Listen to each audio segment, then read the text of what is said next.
He is very good. On the film, he's a very strong run stopper. When he gets a pass rush, he can be very agile, and you don't know if you're going to get speed to power, or you're going to get a little wiggle out of him. So it's going to be a very tough test for not only me but the entire O line. But we just got to execute. As far as offensive line goes, a lot of people think that you are as athletic of a guard as they've seen.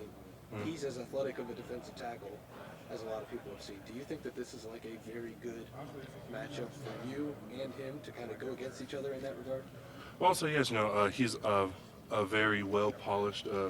I would say obviously a lot of people say NFL ready defensive lineman. So I'm very up for the challenge. He's a great athlete. So just gotta like watch film, get on film, and just see what I can do. You and Luke seem to have such a good way of, you and Luke have done a good job this year of communicating things. How much more important is that? A lot of times the pass rush and stuff comes from the outside. Now it's coming from the inside. How important is that for you and Luke to be on the same page at all times? It's very important. It's very crucial, especially for center to have everyone on the same page. And Luke does a great job of that. He echoes communication to not only us but to the tight ends as well. Make sure CJ knows where the protection's coming from. So being on the same page as Luke, we're always constantly talking to each other, even when we're off the field, to make sure we're on the same page. So if a look comes that we've seen, we know what we're doing, and we're not guessing like, oh, I think he's going to do this, or I think he's going to do that. No, we're on the same page. You're not necessarily on an island, so it's not the same as maybe an edge rusher going up against a tackle. So when you're getting up against a guy like Jalen Carter, even in high school, if you're going up against a guy, do you look forward to those types of matchups? Do you take this from a personal standpoint? Do you look forward to those types of things at all? Well, I feel like you got to take pride in certain things, and this is definitely one of them.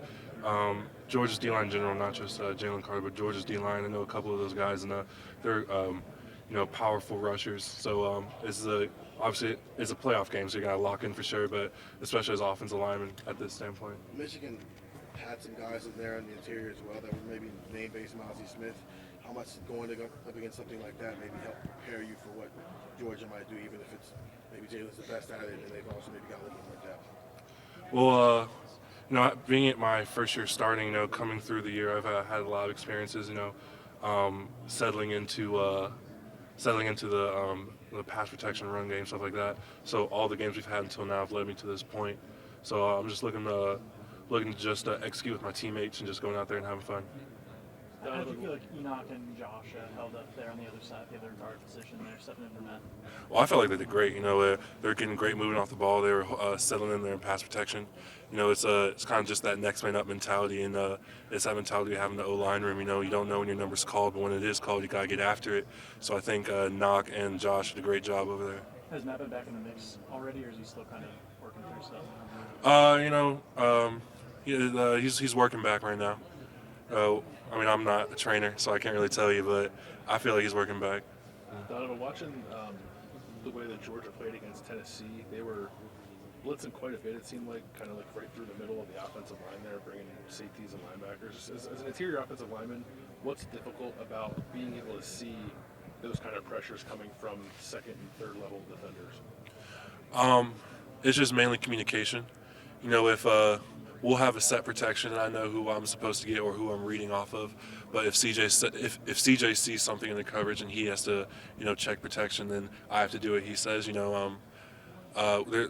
Most of the time it says it's a 6-man protection. There's only 6 men blocking, so only 6 guys. We have to win our matchups. But it's just one of those things that you just gotta win your matchup, basically. It doesn't seem like teams blitz you guys a ton. I think that CJ's so good at sort of deciphering it, but in those moments when teams have blitzed you guys, how is that communication going between Luke and CJ and you guys up front? It's definitely like mid-play.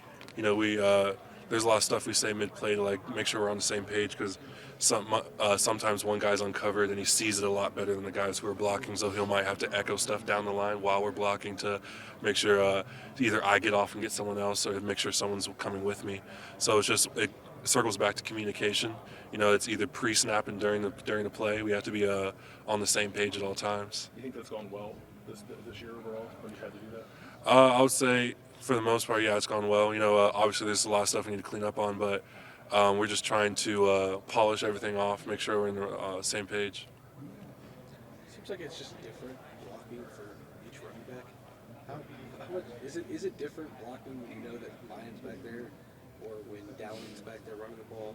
Is there a difference in how it feels? You know, those guys hit holes different ways. They kind of find creases different ways. Do you guys feel that on the offensive line? No, for the most part, we're just trying to move the line of scrimmage, trying to make sure that their first cut doesn't come at the line of scrimmage. Their first cut comes on either a linebacker or even better the third level.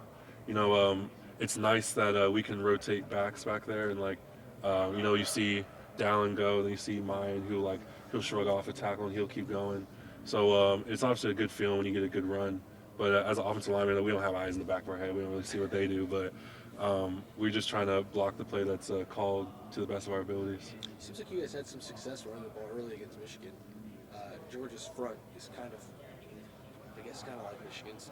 Do you see a path for you guys to be able to have some success running the ball against this Georgia front? We're just going to try to execute to the best of our abilities. You know, Georgia has a great defensive front. They're great with their hands. You know, you can see that they're well coached coming off the ball. So we just got to, try to the best of our abilities to roll off the ball. This might be a dumb question. I like it. Appreciate that. As an interior guy, what is the differences in blocking a 3-4 scheme versus a 4-3 scheme, where there's typically a guy in front of you in a 4-3 scheme? That's a pretty good question. Yeah, that's pretty good. I would say with the 4-3 scheme, obviously, there's a guy either to the inside of you or outside of you, so you know where you're going. If it's a zone scheme, you're going to zone to either direction, or you're going to double team with somebody that direction. With a 3-down front, you're kind of you're basically double uncovered. So it depends on what the play is called, but you gotta either chip something or do something. But it's kind of hard to ask. It depends on what the play is called. So I guess with the 3-4, is it not saying there's not urgency to get to the second level regardless, because you're trying to maul people. That's what you're doing there. But is it more urgency to do that when you know there's not a guy lined up directly in front of you, and the other guy might already be taken care of?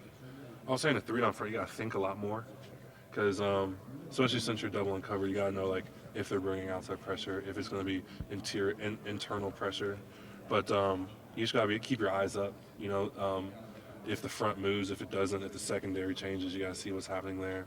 But just keeping your eyes up, just keeping awareness of what's going on, even if there's no one in front of you. It seems like Jalen is the focus. Everybody always talks about Jalen Carter, but the other guys on that interior. What do you see from them just as a unit, and not just this Jalen? How important is it to make sure that you're obviously focusing a lot of attention to him, but you're not forgetting that the other guys are obviously a bunch of 4- and 5-star dudes too? Yeah, you know, I know that they have a great nose with Stackhouse. You know, I saw him a lot in recruiting, and I know how good he is. But even the guys they rotate, you know, they have a very deep D-line room, and their rotation, their talent level, it goes deep. And so you just gotta prepare for every guy on that D-line, because you know they're going to give you something different. You know that they're going to come hard off the ball.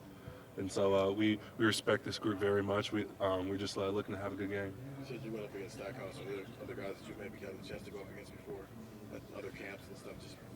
Yeah, it's mainly just recruiting camps, stuff like that, but nothing like in a game or anything like that. Okay. Do you relish the opportunity to go into a game and play a guy who people are saying could be the #1 overall pick in the draft? I would say it's hard to say no to that, you know, but I'm just looking for the success of the team and the unit for the most part. What does it take for you guys to have a successful day as a unit against someone like that? What are the things that you guys have to do well? We just can't have self-errors, you know.